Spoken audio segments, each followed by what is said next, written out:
Hello friends, स्वागत है आप सभी का हमारे यूट्यूब चैनल कॉम्पिटिटिव रेस में। दोस्तों, आज की इस वीडियो में हम लोग बात करने वाले हैं एमटीएस एंड हवलदार की सैलरी को लेकर कि 2025 में कितना सैलरी रहने वाला है। और ये हम लोग बात करेंगे एक्स वाई जेड सिटी में कितना सैलरी रहेगा।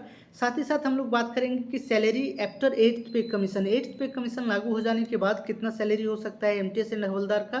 और साथ ही साथ बात करेंगे कि फिटमेंट फैक्टर क्या रहने वाला है, तो फिटमेंट फैक्टर पे ही डिसाइड होगा, इस पर बात करेंगे।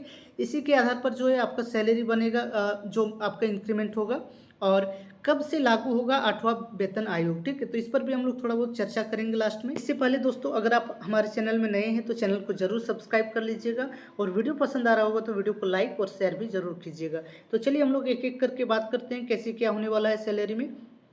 तो सबसे पहले यहाँ पर देखिए दोस्तों, जो एक्स सिटी है, एक्स सिटी में हम लोग बात करेंगे कि कितना क्या सैलरी रहने वाला है। तो एक्स सिटी में दोस्तों कुछ सिटी है जिसका नाम है, जैसे दिल्ली हो गया, एक्स सिटी में आएगा, मुंबई हो गया, कोलकाता हो गया, ठीक है, चेन्नई हो गया, हैदराबाद हो गया, बेंगलुरु हो गया, पुणे हो गया, अहमदाबाद हो गया। तो ये एक्स सिटी के अंतर्गत आते हैं।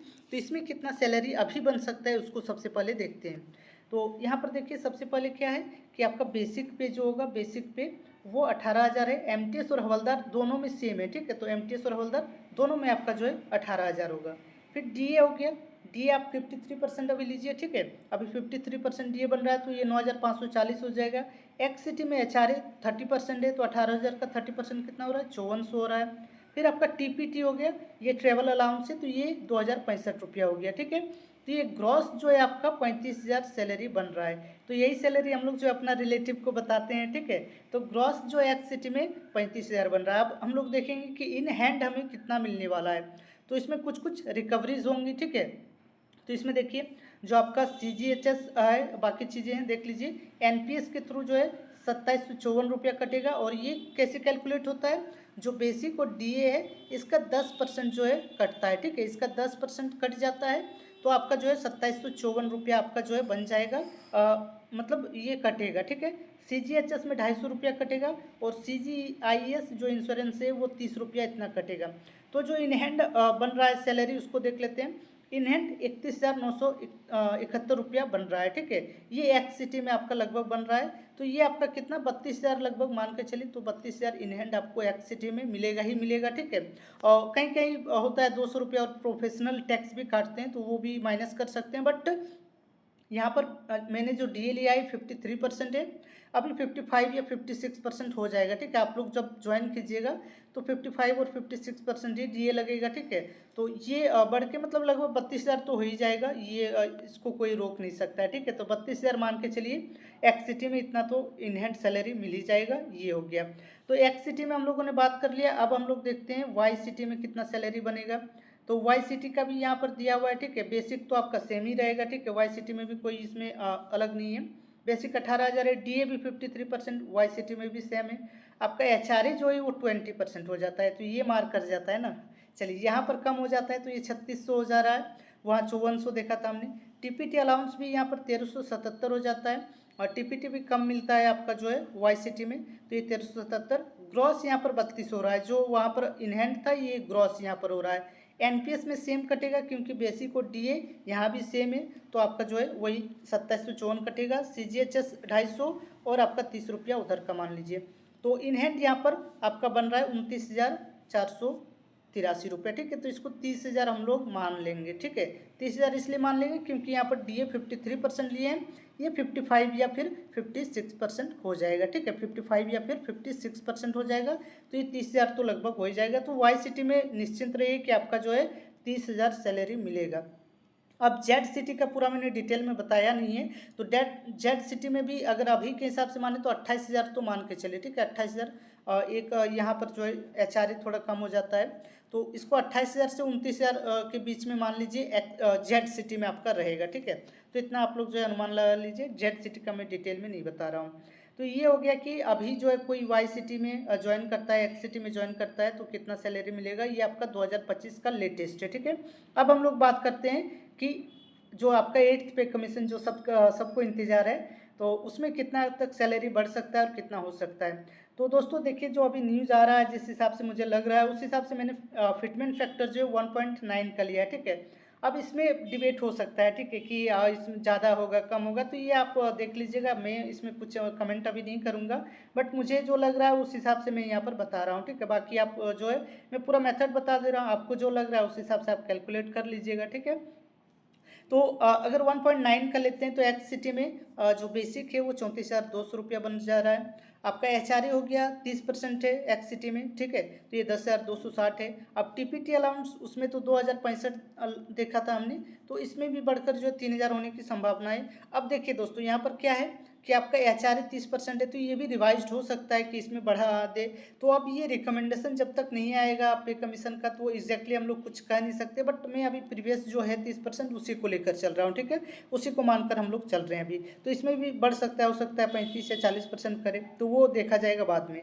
तो इस हिसाब से हमारा ग्रॉस जो सैलरी बन रहा है वो कितना बन रहा है, 47,460 रुपया बन रहा है। यहाँ पर डीए मैंने नहीं लिया, क्योंकि डीए तो ये अंडरस्टूड है कि वो 0% हो जाएगा, ठीक है, 0 मतलब हो जाएगा। फिर धीरे धीरे डीए बढ़ेगा, ऐसा नहीं है कि 0 है तो 0 ही रहेगा, वो फिर डीए बढ़ेगा। बट यहाँ पर डीए पहले जो है नहीं लागू होगा। तो 47,460 रुपये ग्रॉस सैलरी है, ठीक है। तो ये जो है रिलेटिव्स को बताने वाला सैलरी है, ठीक है। अब इन हैंड जो हमारे हाथ में जो आएगा उसको देखते हैं, हाथ में नहीं, बैंक अकाउंट में जो आएगा, ठीक है, और उसमें खर्चा करना है, ठीक है, तो उसको देखते हैं। तो यहाँ पर देखिए दोस्तों, आपका एनपीएस कटेगा, एनपीएस तो पीछा नहीं छोड़ने वाला, ये तो कटेगा ही, ठीक है, ये बुढ़ापे का सहारा है, तो चलिए काटने दीजिए। 3420 रुपया जो है कटेगा, क्योंकि इसमें डीए नहीं है, तो इसी बेसिक का ही जो है 10% कटेगा, तो ये 3,420 रुपया। सीजीएचएस और ये तो सेम ही मान के चलिए, ज़्यादा काटने का तो नहीं है, गवर्नमेंट अगर काटेगी ज़्यादा तो फिर तो दिक्कत है। तो यहाँ पर इन हैंड जो है 43,760 रुपया बन रहा है, ठीक है। तो इन हैंड आप लोग इसको जो है देख सकते हैं, इन हैंड 43,000 बन जाएगा आपका एक्स सिटी में। तो लगभग 11,779 ये रुपया मैंने जोड़ा है, ठीक है, 11,789। तो ये जो है डिफरेंस आ रहा है, ठीक है, जो वहाँ पर हम लोगों ने 32,000 समथिंग देखा था और ये 43,000 यहाँ पर हो रहा है। तो ये एक्स सिटी में हो गया, ठीक है। वाई सिटी में कितना हो सकता है, वाई सिटी का भी मैंने कैलकुलेट किया है, तो इसको भी देख लीजिए। तो वाई सिटी में दोस्तों यहाँ पर देखिए, वाई सिटी जो है इसमें कितना है आपका, वही होगा 34,200 आपका बेसिक तो होगा। एच आर ए यहाँ पर घट जा रहा है, यहाँ पर बहुत ज़्यादा माइनस हो जा रहा है, तो ये 6,840। ये एच आर ए लगभग वाई सिटी में, ठीक है, इतना में रूम मिल जाएगा अकेले के लिए, ठीक है, इतना में अभी रूम तो मिल ही जाएगा, ज़्यादा ही मतलब हो जाएगा। टीपीटी 2,000 मान के चलिए, 1,377 था, तो इसमें कुछ बढ़ेगा तो 2,000 मान के चल रहे हैं वाई सिटी में। तो ग्रॉस आपका 43 हो रहा है, जो कि इन हैंड था आपका एक्स सिटी में, तो वो वाई सिटी में ग्रॉस बन रहा है। एनपीएस में वही 3420 कटेगा, क्योंकि आपका जो है बेसिक वही है। सीजीएचएस वो तो सेम रहता है लगभग। तो यहाँ पर जो इन हैंड हो रहा है, तो उसको देख लीजिए, 40,000 लगभग बोलना है, ठीक है, 40,000 लगभग हो जाएगा वाई सिटी में इन हैंड।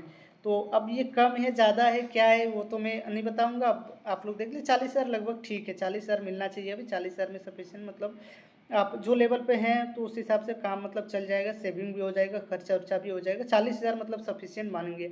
अभी जो 30,000 है तो वो थोड़ा सा कम पड़ता है, मतलब कर लेंगे, बट उतना ज़्यादा ये वो नहीं कर सकते खर्चा, बट 30,000 में चल जाता है। 40,000 हो जाएगा तो थोड़ा ज़्यादा सेविंग भी हो जाएगा, ठीक है।